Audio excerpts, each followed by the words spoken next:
नमस्कार दोस्तों, मैं प्रियंका स्वागत करती हूँ आप सभी का पीवीआर कक्षा में।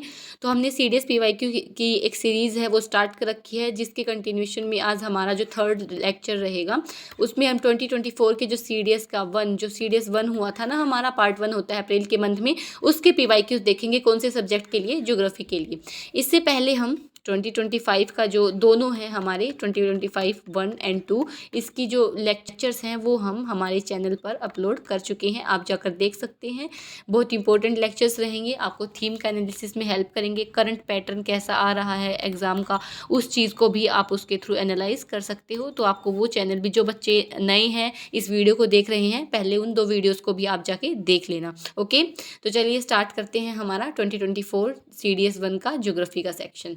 तो देखिए, अब इसमें क्या है, हम सब्जेक्ट वाइज, जो बच्चे नए हैं उनके लिए इन्फॉर्मेशन है कि हमने सब्जेक्ट वाइज जो टॉपिक हैं वो उठाए हैं। तो सबसे पहले हमने ज्योग्राफी का जो सब्जेक्ट है उसको लिया है, उसके हम 2020 तक के सारे पीवाईक्यू जो भी होंगे 1 2 के, वो हम सारे सोल्व करेंगे। फिर उसके बाद हम अपना नेक्स्ट जो सब्जेक्ट है वो शुरू करेंगे। ओके, तो चलिए डायरेक्ट क्वेश्चन पर आते हैं हम। देखो, अरेबियन पेनिनसुला का क्वेश्चन पूछ रखा है कि कौन सा अरेबियन पेनिनसुला का पार्ट नहीं है। अगेन मैपिंग का क्वेश्चन आ चुका है, पॉलिटिकल बाउंड्रीज वाला ही आ चुका है, इसको हम पॉलिटिकल बाउंड्रीज में ही इंक्लूड करेंगे। तो क्या हमने जो पहली क्लास करी थी उसमें मैंने आपके कुछ टॉपिक्स लिखवाए थे कि जो पॉलिटिकल बाउंड्रीज हो जाती हैं, जो रिवर्स हो जाती हैं, चाहे वो वर्ल्ड की हैं, चाहे वो इंडिया की हैं, चाहे वो वर्ल्ड की हैं, दोनों के रिवर्स हैं वो इंपॉर्टेंट हो जाती हैं। उनके ऊपर कौन सी सिटीज़ इस्टेब्लिश्ड हैं वो भी इंपॉर्टेंट हो जाती हैं। साथ में क्रॉप्स का एक हमने टॉपिक लिखा था, सोयल का हमने एक टॉपिक लिखा था, ऐसे ही हमने कुछ टॉपिक्स लिखे थे, अर्थक्वेक का हमने टॉपिक लिखा था। ठीक है, ऐसे कुछ टॉपिक मैंने आपको स्टार्टिंग की क्लास में ही लिखवाए थे, ताकि फर्दर अगर इन टॉपिक से क्वेश्चन मिलते हैं तो आप इस टॉपिक को इंपॉर्टेंट मार्क कर सकते हो। अब जैसे पॉलिटिकल बाउंड्रीज के क्वेश्चन तो हमने काफ़ी देख लिए हालांकि, पर ये जो क्वेश्चन आया है तो इसमें भी आप मार्क कर सकते हो कि भाई एक और क्वेश्चन आ गया। तो अब इसमें देखिए, इसमें मैं आपको एक चीज़ बताना चाहूँगी कि जो ये क्वेश्चन है 2024 में आया, ये 2024 का 1 में आया, लेकिन ये 2025 में अगेन क्वेश्चन पूछा गया था। अब आप कहोगे क्या मैम सेम क्वेश्चन था? जी नहीं, सेम क्वेश्चन नहीं था, बट ऑप्शंस में उठा के आपसे एक क्वेश्चन पूछ लिया गया। जैसे जॉर्डन के ऊपर आपसे क्वेश्चन पूछा गया था कि वो एक लैंडलॉक कंट्री है या नहीं है, वो कब इस्टेब्लिश हुई, ब्रिटिश मैंडेट से इस्टेब्लिश हुई थी, वर्ल्ड वॉर 1 से, ये 2 स्टेटमेंट्स दे रखी थी, उसमें से पूछा था।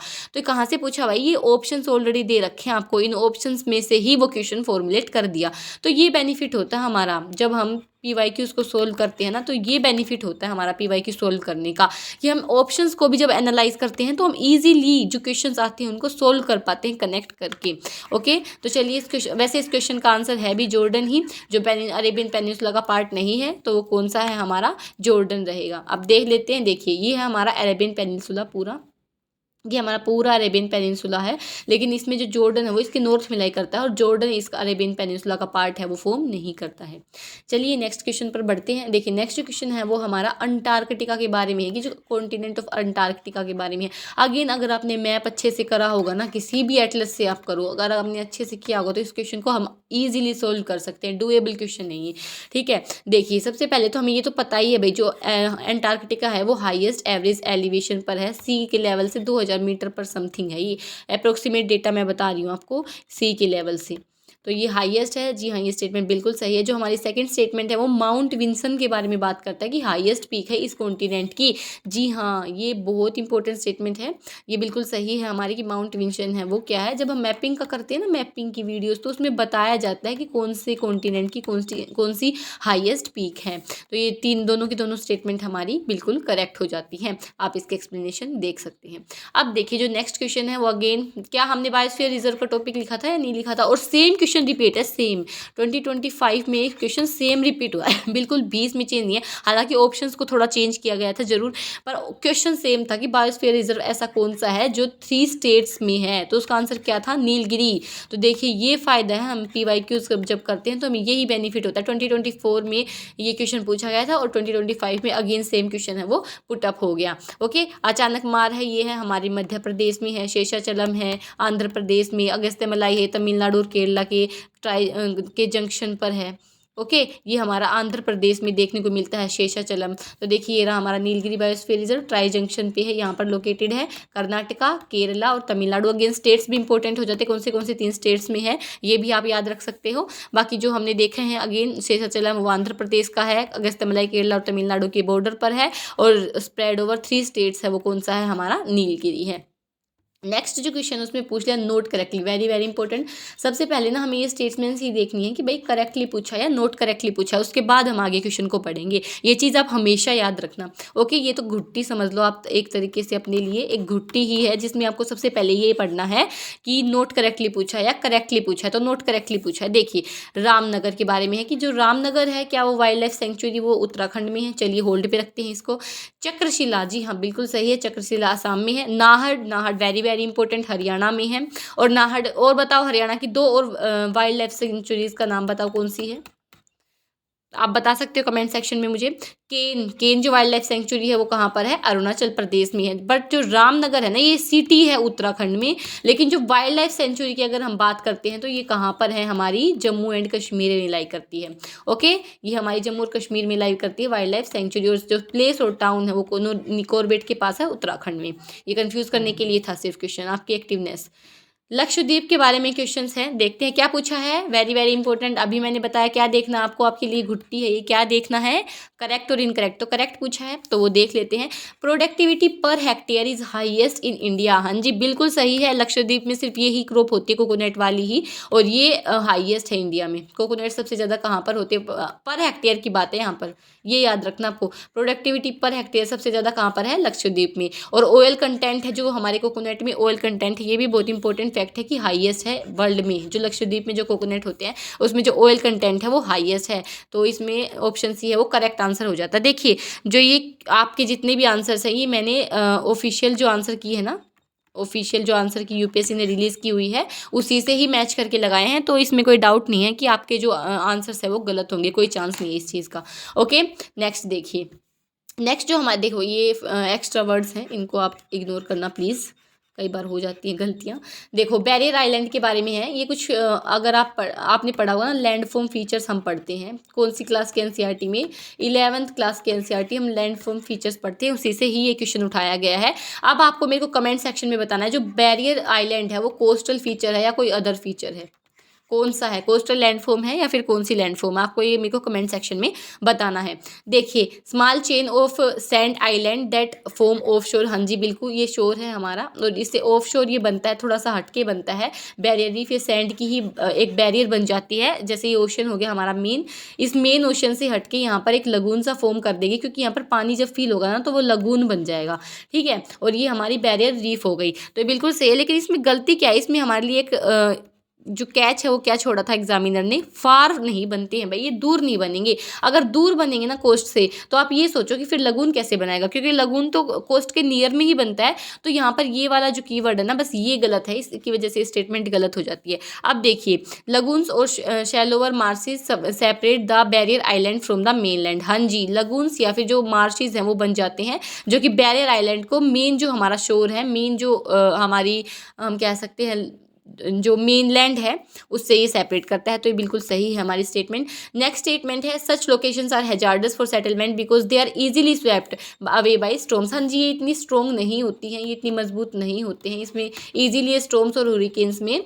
बह जाते हैं। अब आपको मेरे को बताना है कि जैसे साइक्लोन है वो हम इंडिया की साइड में कहते हैं, हुरिकेन्स जो ये नाम है ये किस साइड में कहते हैं, हम कौन से प्लेट्यू की कौन सी कंट्री की तरफ कहते हैं, या फिर आप मुझे बता दो नॉर्थ अमेरिका की तरफ कहते हैं या फिर साउथ अमेरिका की साइड में इसको हुरिकेन कहते हैं। चलिए बता देना, ठीक है, कौन सी सी का भी नाम बताना है, कौन सी सी में। ओके अब देखो नेक्स्ट क्या है इसमें, ये बिल्कुल सही है स्टेटमेंट हमारी, ये इजीली स्वेप्ट बाई हो जाते हैं। तो इसमें करेक्ट आंसर क्या हो जाएगा हमारा, ऑप्शन सी। अगेन देखिए सेम है, लगून है, ओशन है ये हमारा, ये बैरियर रीफ बन जाती है सैंड की, और ये क्या हमारा मेनलैंड हो जाता है। ओके नेक्स्ट देखो अगेन, क्या हमने अपनी फर्स्ट क्लास में क्लाउड का टॉपिक इंपॉर्टेंट लिखा था? जी हाँ, लिखा था हमने। फिर से आ रहे हैं क्वेश्चन 2025, दोनों पेपर में हमने देखे 1 और 2 दोनों में देखे हमने, और साथ में अब 2024 का जो हम 1 सोल्व कर रहे हैं उसमें भी हमने क्लाउड का क्वेश्चन है वो देख लिया है। अगेन सेम ही टाइप है कि फीचर दे दिए हैं क्लाउड के और क्लाउड का नाम बताना है, उसी टाइप में पूछे गए हैं।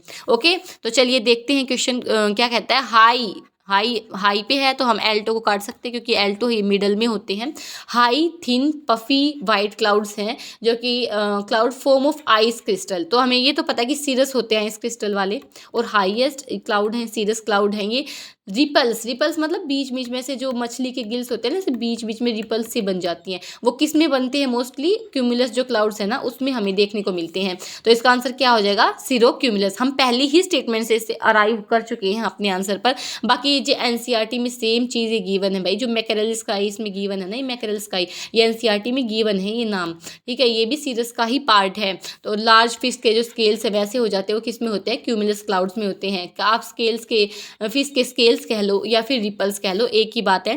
तो ऐसे टाइप में हो जाते हैं, वो किस में होते हैं? सीरो क्यूमुलस में होते हैं। Okay excuse me. देखिए हाई एल्टीट्यूड पे है मतलब सीरस क्लाउड है, रिपल्स बना रहे हैं तो मतलब क्यूमुलस क्लाउड है, तो कौन सा क्लाउड बन जाएगा? वो सीरो क्यूमुलस। और आपने ऐसे फॉर्म देखे भी होंगे, अक्सर हम देखते हैं अपने जो रूरल एरियाज़ में जो लोग रहते होंगे उनको तो ओब्वियसली पता होगा, ऐसा आसमान हमें मोस्टली देखने को मिलता है। अर्बन एरियाज़ की मैं बात नहीं कर रही यहाँ पर, ठीक है। चलिए नेक्स्ट क्वेश्चन पे मूव ऑन करते हैं। देखिए नेक्स्ट क्वेश्चन क्या है? ड्रेनेज पैटर्न का है। ये अगेन हमारे रिवर वाले चैप्टर से ड्रेनेज पैटर्न करके नाम है। 11th के एनसीईआरटी में जो हमारी इंडियन ज्योग्राफी है उसमें ये चैप्टर है। इसमें या तो रिवर से आएंगे, अब जैसे इसमें ड्रेनेज पैटर्न पूछ लिया तो ये भी हमें पता होना चाहिए। तो चलिए देखते हैं। देखो most common pattern of streams and their tributaries, ठीक है जी, इससे हमें कुछ नहीं पता चला। चलिए नेक्स्ट स्टेटमेंट को पढ़ते हैं। Areas of uniform rock type and regular slope, जी हमें इससे भी कुछ नहीं पता चला। ए मैप एरियल फोटोग्राफ है, ठीक है, उसमें क्या है? वेन ऑफ लीफ, जी हाँ हमें इससे जरूर पता लग जाएगा कि वेन ऑफ लीफ की तरह कौन होते हैं? डेंड्रिटिक। डेंड्रिटिक क्या होते हैं? जैसे इसमें ऐसे ऐसे ब्रांचेज हैं, वो ये पैटर्न होता है रिवर्स का कि एक मेन रिवर है उसमें ऐसे ब्रांचेज लीफ की तरह ब्रांचेज हैं वो ज्वाइन करती हैं मेन रिवर को, तो इसको हम क्या कहते हैं? डेंड्रिटिक। एक पेड़ की टहनी होती है ना, उस टाइप में ये बनाता है, ठीक है। तो डेंड्रिटिक इसका आंसर हो जाएगा। नेक्स्ट देखिए नेक्स्ट क्वेश्चन क्या है? गेटवे सिटी के बारे में पूछा है कि भाई गेटवे सिटी के क्या क्या फीचर्स होते हैं, वो क्वेश्चन है। तो चलिए देखते हैं।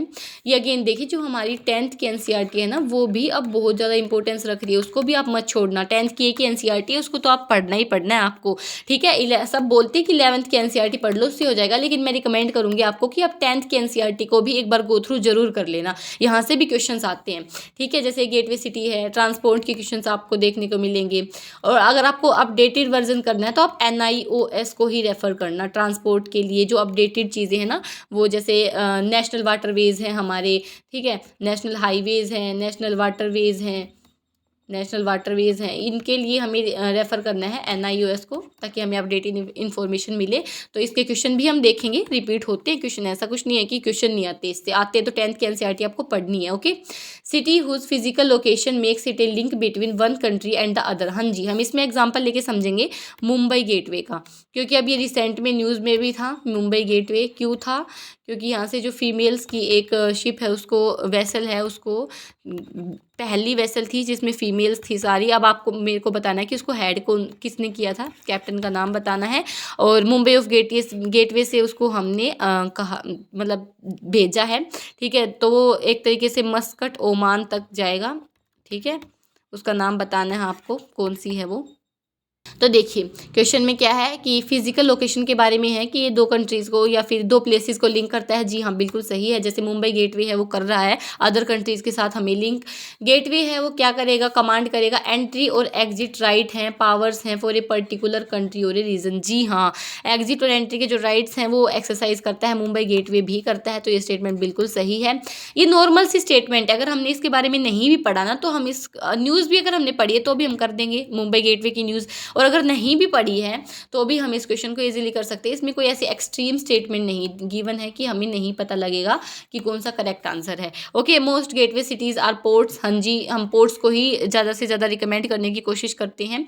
ठीक है, तो पोर्ट्स ही होती हैं जो कि हमारे कॉलोनियल गवर्नमेंट है, जैसे कि मुंबई गेटवे है, सिंगापुर है, तो ये हमारे कॉलोनियल गवर्नमेंट, तो इसमें सारी की सारी स्टेटमेंट हमारी बिल्कुल सही हो जाती हैं। नेक्स्ट जो है अगेन कूपन क्लासिफिकेशन आ गया है। देखिए फिर से आ गया है, क्या हमने इस टॉपिक को नहीं लिखा था कूपन क्लासिफिकेशन? तो ये बहुत इंपॉर्टेंट टॉपिक है। 2025 में भी हमने इसके क्वेश्चन देखे हैं, 2024 में भी हम देख रहे हैं इसके क्वेश्चन। तो आइस कैप जो क्लाइमेट है उसके बारे में पूछा है। ओके, अब देखो नहीं भी आता क्वेश्चन एक बार पढ़ने की कोशिश करो, हम जो कोड्स हैं उनको याद कर लेना। मैं इसकी हालांकि इसकी ट्रिक तो है कूपन क्लासिफिकेशन को याद करने की, बट अभी अगर हम डिस्कस करेंगे तो लेक्चर काफ़ी लंबा चला जाएगा, इसलिए किसी और सेपरेट वीडियो में हम इसको डिस्कस करेंगे। ओके, देखिए EF से ही डिनोट होता है इसका क्लाइमेट, बिल्कुल सही है। अर्थ का मोस्ट सीवियर है, इसमें कभी भी 0 डिग्री सेल्सियस से ऊपर तापमान तो जाता ही नहीं है, 0 रहता है, ये भी बिल्कुल सही है। अब देखिए इसमें क्लाइमेट फाउंड पीर पंजाल और ग्रेट हिमालयस, जी नहीं, समर के टाइम पे जो ग्रेट हिमालयस है उसमें टेम्परेचर है वो 0 डिग्री सेल्सियस से ऊपर जाता है, 4, 5 और इससे भी ऊपर चला जाता है कई बार। तो ये स्टेटमेंट हमारी बिल्कुल गलत हो जाती है, 1 और 2 है वो बिल्कुल सही हो जाती है। ओके, देखिए इसमें मैप में भी शोन है कि जो आइस कैप ये EF के डिनोट हो गए, EF से डिनोट करेंगे हम इसको। ओके, देखिए नेक्स्ट क्वेश्चन क्या है, इंसोलेशन। अगेन क्लाइमेटोलॉजी से ही क्वेश्चन आ गया है इंसोलेशन का। तो अब हमें ये पता होना चाहिए कि इंसोलेशन है वो शॉर्ट वेव रेडिएशन में होती है, और जो अर्थ अपनी वेव्स भेजेगी वो कौन सी में भेजेगी, लॉन्ग वेव की फॉर्म में अर्थ है वो एमिट करती है अपनी रेडिएशंस को। तो ये बिल्कुल सही स्टेटमेंट है। बाकी अगर हमें ये ना भी पता होगा तो ठीक है, चल जाता है, क्योंकि मैक्सिमम जो फैक्ट्स है ना UPSC वो सही ही देता है, फैक्ट्स को वो सही रखता है। ठीक है, insolation evenly distributed across the earth because of the earth curved surface. भाई अर्थ का जो कर्व्ड सरफेस है उसकी वजह से जो इंसोलेशन, क्या मतलब है, इनकमिंग सोलर रेडिएशन। इंसोलेशन का मतलब क्या है, इनकमिंग सोलर रेडिएशन, ये इसकी शॉर्ट फॉर्म है इंसोलेशन। तो इसमें कह रखा है कि इवनली डिस्ट्रीब्यूटेड है, जी नहीं, बिल्कुल गलत है ये स्टेटमेंट। तो हमारा करेक्ट आंसर क्या हो जाता है, आंसर इज ए। कैसे है, क्योंकि हमारा अर्थ का क्या है, कर्व्ड सरफेस तो है पर वो टिल्टेड भी है, उसकी वजह से क्या है, जो इंसोलेशन है वो वेरी करती है। पोल्स पे तो बिल्कुल ही इंसोलेशन नेगेटिव, मतलब नेग्लिजिबल होती है पोल्स पे तो इंसोलेशन। हालांकि डिपेंड करता है सीजन के ऊपर भी, डिफरेंट सीजन्स में। फॉर एग्जांपल अगर हम समर की बात करें तो समर में जो हमारा नॉर्थ पोल है वहाँ पर सनलाइट जाती है, हालांकि इंसोलेशन कम ही रहती है। इंसोलेशन मैक्सिमम कहाँ रहती है, अब आपको मुझे बताना है इंसोलेशन, चलिए मैं ही बता देती हूँ। जो मैक्सिमम इंसोलेशन हमें देखने को मिलती है वो कहाँ पर देखने को मिलती है, इक्वेटर पर। ठीक है, इक्वेटर पर हमें जो मैक्सिमम इंसोलेशन है वो देखने को मिलती है। तो ये बिल्कुल गलत है, हमारा अनइवनली डिस्ट्रीब्यूटेड है। अब देखिए मियांडर्स के बारे में, अगेन रिवर मियांडर्स के बारे में है, अगेन वही चैप्टर है भाई, ड्रेनेज वाला ही चैप्टर है ये, ड्रेनेज पैटर्न वाला ही चैप्टर, ये NCERT से उठाया गया है डायरेक्ट। यू शेप्ड, इसलिए मैं बोलती हूँ कि NCERT तो आप रट लो, उसकी तो लाइन टू लाइन रट लो, सारी तो नहीं, बट 10th 11th और 12th की कुछ चैप्टर्स हैं, हालांकि 12th को आप छोड़ भी सकते हो, पर 11th की तो लाइन टू लाइन रट लो, एज इट इज़ लाइन्स उठा के देता है UPSC का तो ये पैटर्न है, ट्रेंड ही मान लो आप तो UPSC का, कि as it is line to line NCERT से उठा के देगा वो। रिवर मियांडर का यू शेप्ड है, हाँ जी बिल्कुल सही है ये हमारा, कि मियांडरिंग जो होती है रिवर में वो क्या है, यू शेप्ड होती है। नेक्स्ट देखिए एन एक्सट्रीमली टाइट, जो मियांडर बहुत ज़्यादा जब मियांडरिंग कर जाती है तो गूज नेक बना देती है, जी हाँ बिल्कुल सही है। ये देखिए बहुत ज़्यादा जब भी कर गई और फिर बाद में कट के ये ओक्सबो लेक भी बन जाएगी, तो एक्सट्रीम जब मियांडर हो जाता है तो क्या कहते हैं हम उसको, गूज नेक मियांडर कह देते हैं। ओके, तो ये स्टेटमेंट भी हमारी बिल्कुल सही है। नेक्स्ट देखिए tectonic uplift can cause a river to continue down cutting along its meandering course producing incised, और हाँ जी ये भी NCERT में ही गिवन एज इट इज़, तो ये बिल्कुल सही है। टेक्टोनिक एक्टिविटीज़ की वजह से जो एनसाइज, जो जैसे ये एनसाइज मतलब ऐसे कुछ ऐसे शेप में जो बंधे हुए से है ना, एंट्रेंस जो मियांडर्स बन जाते हैं उसको कहते हैं हम इंसाइज्ड या एंट्रेंस्ड मियांडर्स। और ये किसकी वजह से होते हैं, ये टेक्टोनिक एक्टिविटीज़ की वजह से होते हैं, टेक्टोनिक एक्टिविटीज़। ओके, ये भी आपको याद रखना है। तो ये बिल्कुल तीनों स्टेटमेंट हमारी बिल्कुल सही हो जाती है। ऑप्शन क्या हो जाएगा हमारा? डी। अब देखिए नेक्स्ट क्या है, रिलेटिव ह्यूमिडिटी। अगेन 11th की जो हमारी फिजिकल ज्योग्राफी है उससे डायरेक्टली क्वेश्चन उठाया है ये डायरेक्टली। अब इसमें क्या है, रिलेटिव ह्यूमिडिटी का पूछा है कि अगर हमें उसको डिटरमाइन करना है तो क्या होगा। एनसीईआरटी में गिवन है ये एज इट इज़ कि बोथ जो टेम्परेचर और एब्सोल्यूट ह्यूमिडिटी है ना, दोनों की दोनों अगर गिवन होंगे ना तो ही हम रिलेटिव ह्यूमिडिटी को मेजर कर पाएंगे। कैसे? देखो, जो रिलेटिव ह्यूमिडिटी है उसमें एयर में कितना मॉइस्चर है, कितना एब्सोल्युटली प्रेजेंट, मतलब कितना मॉइस्चर उसमें प्रेजेंट है, और एयर कितना कर सकती है, उसकी जो होल्डिंग कैपेसिटी है वो कितनी मैक्सिमम है। तो दोनों चीज़ें अगर हमें गिवन होंगी ना तभी हम रिलेटिव ह्यूमिडिटी को निकाल पाएंगे। ओके, देखो इसमें पिक्चराइजेशन भी है कि जो अब्सोल्यूट है और कितनी टोटल कितनी इस बकेट में हम भर सकते हैं, इसकी कैपेसिटी कितनी है।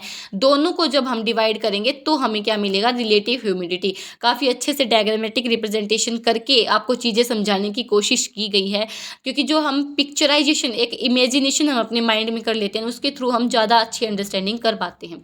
ओके, अब देखिए नेक्स्ट, अब इससे अच्छा क्या ही आपको अंडरस्टैंडिंग चाहिए, आप बताइए। देखिए इसमें सारी चीज़ें आपको as it is directly diagram से समझा दे कि वाटर ड्रॉपलेट है, एब्सोल्यूट ह्यूमिडिटी उसमें कितनी है, और बकेट है उसमें उसकी कैपेसिटी कितनी है। दोनों को अगर हम डिवाइड कर देंगे तो हमें क्या मिल जाएगा? रिलेटिव ह्यूमिडिटी मिल जाएगा। ओके, नेक्स्ट देखिए अगेन ग्रीन हाउस गैस के बारे में है कि एवरेज रेजिडेंसी, इन्वायरमेंट का क्वेश्चन है ये, इन्वायरमेंट वाले सेक्शन का।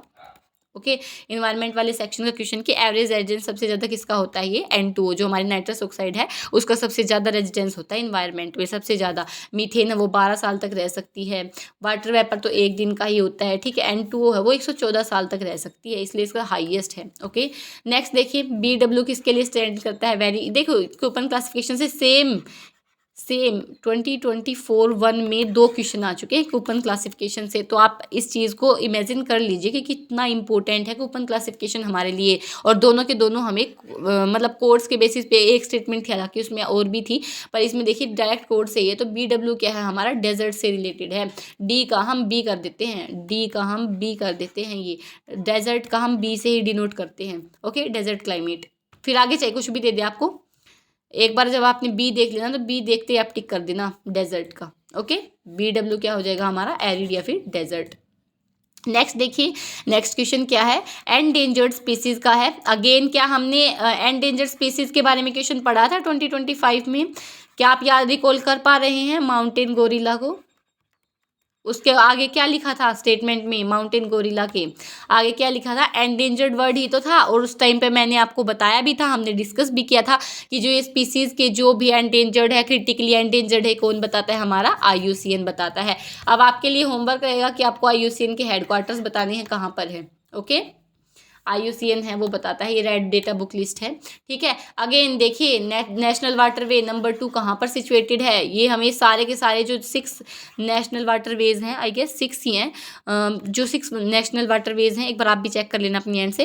ये सारे के सारे हमें पता होना चाहिए कहाँ से कहाँ तक है। तो ये कहाँ से है? नेशनल वाटरवे 2, ये ब्रह्मपुत्र रिवर पर हमने बनाया है, सदिया से डुबरी तक। ये देखिए ये डुबरी, ये कहाँ पर है? दोनों प्लेसेस अरुणाचल प्रदेश में है, वेरी वेरी इंपॉर्टेंट, अरुणाचल में है। दोनों के दोनों प्लेसेस डुबरी से सदिया तक है, नेशनल वाटरवे 2 ब्रह्मपुत्र रिवर पर। ओके, नेक्स्ट देखिए अगेन ये जो क्वेश्चन है ना, ये वाला जो क्वेश्चन है ये हमारी 10th की NCERT से उठाया गया है डायरेक्ट। कल्चरेबल जो हमारे कल्चरेबल जो वेस्ट लैंड है उससे डायरेक्ट उठाया गया है NCERT से। तो ये क्या है? इसका आंसर हमारा डी हो जाएगा। डी कैसे हो जाएगा? क्योंकि ये क्या होते हैं 5 साल से ज़्यादा अगर हम किसी ज़मीन को क्या नहीं करते, उस पर कुछ भी उगाते नहीं हैं, कुछ भी कल्टीवेशन नहीं करते हैं, तो उस लैंड को हम क्या बोल देते हैं? Fallow land. और अगर 5 साल से ज़्यादा हो जाए टाइम तो उसको क्या हम बोल देते हैं? Culturable waste land. Okay, very very important. Next देखिए RCEP रीजनल कॉम्प्रिहेंशन इकोनॉमिक जो पार्टनरशिप है उसके बारे में है। तो भाई एशियन बहुत ज़्यादा इंपॉर्टेंट है। एशियन, ये आप जो ग्रुपिंग्स है ना, कुछ इंटरनेशनल ग्रुपिंग्स जैसे कि एशियन है, एशियन हो गया, SC हो गया, तो ये ऐसी कुछ इंटरनेशनल ग्रुपिंग्स है ना, इनका आपको याद रखना है, हेडक्वार्टर्स वगैरह, मेंबर कंट्रीज़ कौन सी है, ये सब चीज़ें आपको याद रखनी है। हालांकि जब हम करंट अफेयर्स की क्लासेस करेंगे ना अपनी, तब हम जो करंट न्यूज़ में आएंगी ये चीज़ें तो हम उसको कवर भी करेंगे। ओके, देखिए it is a comprehensive free trade agreement between Asian members states and Asian का जो फ्री ट्रेड एग्रीमेंट पार्टनर, उसके बारे में। जी हाँ, बिल्कुल सही है। India opted out of RCP, जी हाँ बिल्कुल सही, ये इसलिए आया था क्योंकि उस 2024 में इंडिया ने ऑप्ट आउट किया था आरसीपी से, ठीक है, रीजनल कॉम्प्रिहेंसिव पार्टनरशिप से, ठीक है।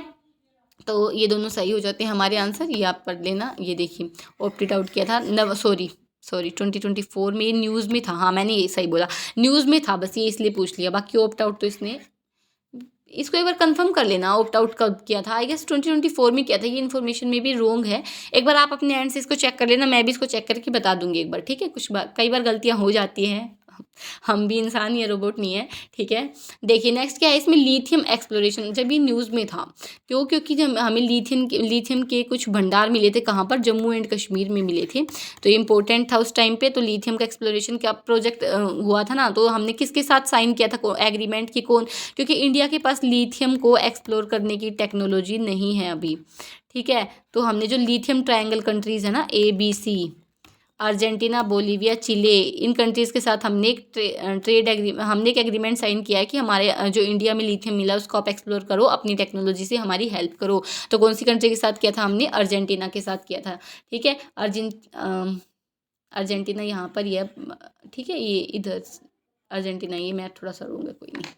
देखिए नेक्स्ट देखो, आंसर सी है अर्जेंटीना, ये हम डिस्कस कर चुके हैं। नेक्स्ट देखिए, और भी इंफॉर्मेशन है इसमें कुछ, काबिल एक कंपनी का नाम दे रखा है, ये मैंने हमने एडिशनल इन्फॉर्मेशन ऐड की है, अगर आपको थोड़ा सा इंटरेस्ट है इन सब चीज़ों को जानने के लिए, ठीक है। नेक्स्ट देखिए, हेलोफाइट्स, हेलो का मतलब क्या है, अगर हमें हेलो का मतलब पता होगा तो हम इजीली इस क्वेश्चन का आंसर निकाल सकते हैं। हेलोफाइट्स कौन से प्लांट, कौन सी सॉइल में होते हैं, तो हेलो का मतलब क्या है, सेलाइन, तो हम इसका आंसर आ गया ना हमारे पास, सेलाइन सॉइल में होंगे, ठीक है। हेलो का मतलब है सोल्ट और फाइट का मतलब है प्लांट, ओके।